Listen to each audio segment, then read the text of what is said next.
Commissioner Ngcukaitobi. Yes, thank you, Chief Justice.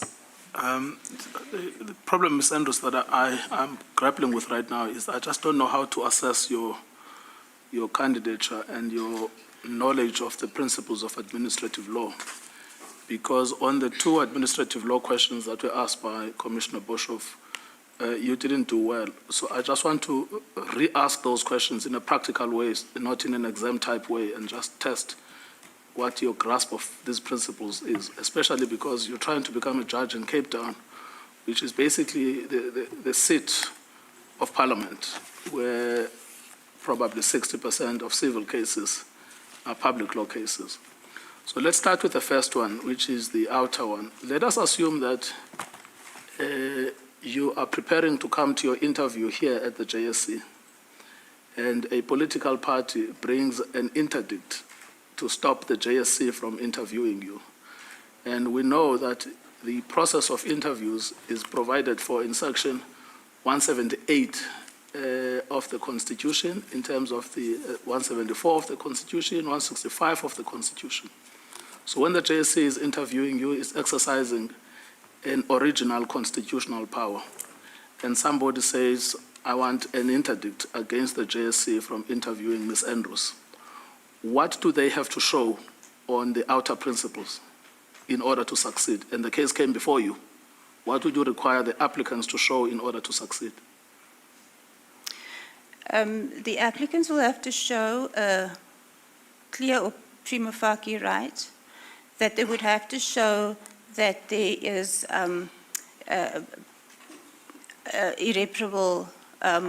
potential irreparable harm, as well as the balance of convenience that needs to be in their favor, and that there is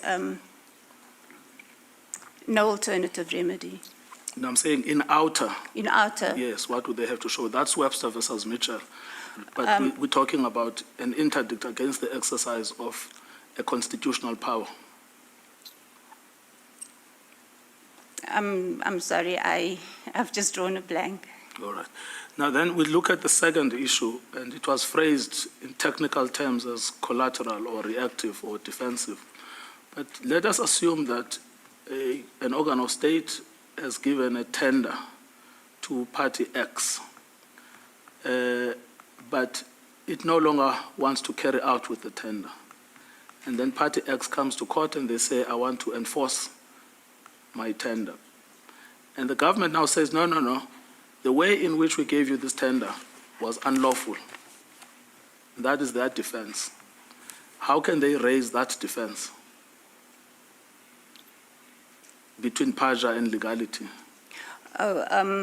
In terms of PAJA, that would be based on the administrative action, which then would invoke the provisions of PAJA, and then you would have to look at the grounds set out in Section 6 of PAJA to see whether that is, it fits that requirements. And then if it's an organ of state and then they say, no, we want to set aside our own decision, can they rely on PAJA? The administrative action, in my view, is there just for the administrative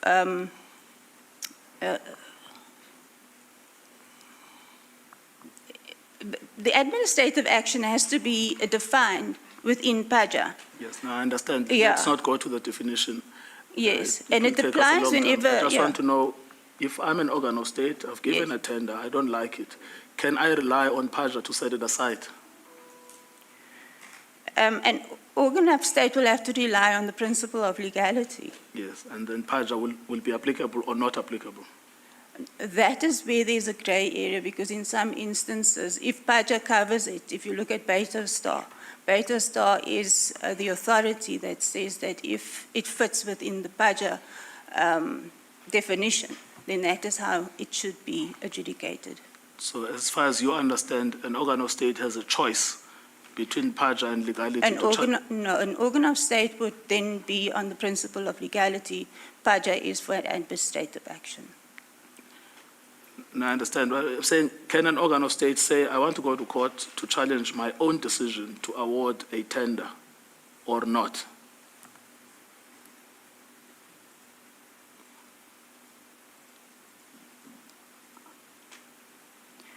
It has happened. I know, but yeah. I'm asking what the law is, because now you are the judge and I'm coming to you, I'm saying I'm acting for Transnet. We've just given this tender, we don't like it, we want to sell this, and I've got an application, and you look at the notes of motion, it says in terms of PAJA.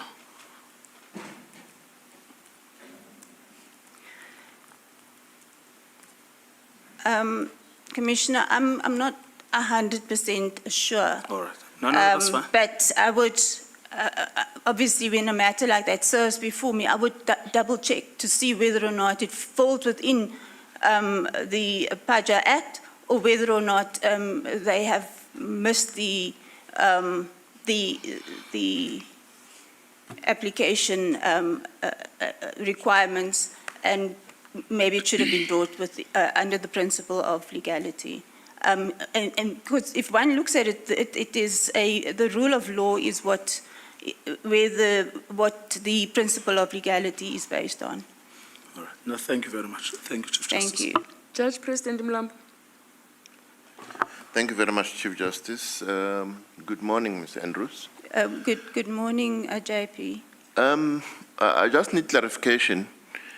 In your extensive acting stints, you mentioned 81 weeks. These are all in the Cape Division? Yes. In what areas have you acted predominantly? Is it criminal or civil? In both areas, but predominantly in the civil pool. Predominantly it's? In the civil component. Uh-huh. Okay. Thank you very much, TJ. Thank you. Thank you, JP. Ms. Andrews, we've reached the end of your interview. Anything you want to ask us? No, Chief Justice, I'm covered, and I'd like to thank you for the opportunity to present, and I'd like to thank the commissioners for the opportunity as well. Thank you for Thank you. making yourself available. You're excused.